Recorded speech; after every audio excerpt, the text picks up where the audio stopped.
Taylor, I tell you what, why don't you start us out this morning by just telling everybody, how'd you become a Christian, and how long have you been a Christian? Probably started when I was like 4, I don't remember exactly, but just one day, my sister came up to me and she's like, "Hey Taylor, are you a Christian?" I'm like, "What's that?" And she kind of told me, as time went on, like at church camp, I kind of, I don't know, what do you call it? Just followed the Lord that way. So here you are following the Lord, and in middle school, you got to know a friend of yours. His name was Mark Sims, and that's him right there? And yes. I wasn't the best of kids, I guess you could say, in middle school. I made a lot of wrong decisions. Yeah, so then one day Taylor was just like, "Hey, Mark, you need to go to church." And I was like, "All right." And Mark, about 18 months ago, you first met another young guy. I met this guy, Jonathan Lamandola. He was just him right there. And his parents were in my parents' Bible study group. His mom said that he was just kind of going through some rough stuff. I was into drugs, a lot of drugs with my friends and stuff that weren't Christians, and swore a lot and things like that. We were really demeaning to women, and my life was terrible. Mark and I have been praying for him, and we're praying for him. I was praying for Jonathan a lot, and I was hanging out with him, trying to it's like the same way that Taylor, I kind of observed Taylor's life, and I was like, wow, that's really cool.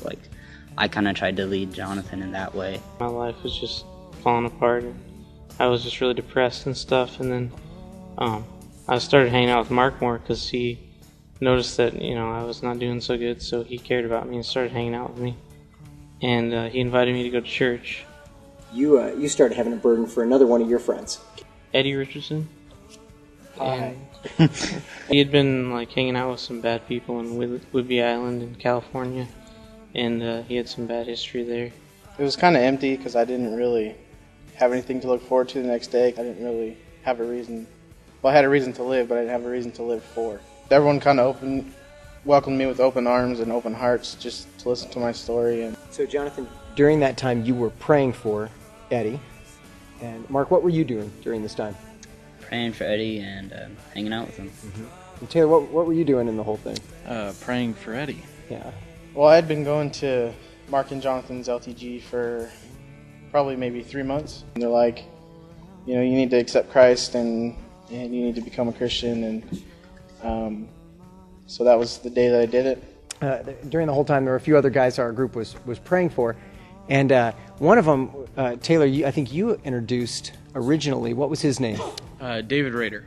We just kind of started hanging out, and I just remember me continually praying for him, and then I brought it to the cluster and said, "Hey guys, I have this friend, and I would really like to see him come to the Lord." I was praying for him. Okay. So Jonathan, how about you? What was your role? Praying for him and then hanging out a little bit later on. Okay. And Mark, what was your role? Praying for him, hanging out. And Taylor, your role? Praying for him, hanging out. It was just this night. It was late, like 10:30. Taylor walks up to my door with a Bible in his hand. I open the door, he has a Bible in his hand. I'm like, oh. Hi. We walked into my room, and Taylor was like, "David, do you want to follow Christ?" I looked down. It's not long and hard. I was like, "Yes." It's been really exciting in all of this to watch the growth in each of these guys. But David, you had somebody who was important in your life. Can you tell us about what his name is and tell us a little bit about him? Eli Hedberg. He's actually sitting right here. Eli, you haven't really gotten to talk yet. You had to listen to all of us talk. Will you tell us just a little bit about what were you like knowing David before you became a Christian? Can you tell us just a little bit about life and what that was like? It was kind of unsatisfying. I wasn't very outgoing. I was more reserved, very, very quiet, just kind of floating along. Well, I thought a lot about it, and I talked myself into giving it a shot and seeing what it was all about. And I got to talking with John online, and he just kind of opened up new doors to me, and I just kind of committed myself. Jonathan, can you tell us a little bit from your side, how did you have a chance to share with Eli? Well, I was at an evangelism conference with Mike Thibodeau. He was talking about how we needed to share with our friends and stuff, and I went home and I felt kind of guilty getting on my favorite online game, WoW, and so God had other plans for me though, because I felt the Spirit calling me to go and talk to Eli, and I started talking to him, asked him if he had any spiritual beliefs, and he said, no, I'm still deciding, so I shared the gospel with him and then told him to call me, and we did the prayer there. And I remember actually, I think it was that the conference had ended like 10 p.m. or something, and I got a call at like 11:15 or 11:30 from Mark, who said that Jonathan was sharing the gospel with Eli and that I needed to pray. And so I just started praying, and I don't know if I ever told you this, Eli, but so I'm just praying. I'm like, okay, and I think I told Mark, like, hey, if he becomes a Christian tonight, call me back. Otherwise I'll talk to you tomorrow morning.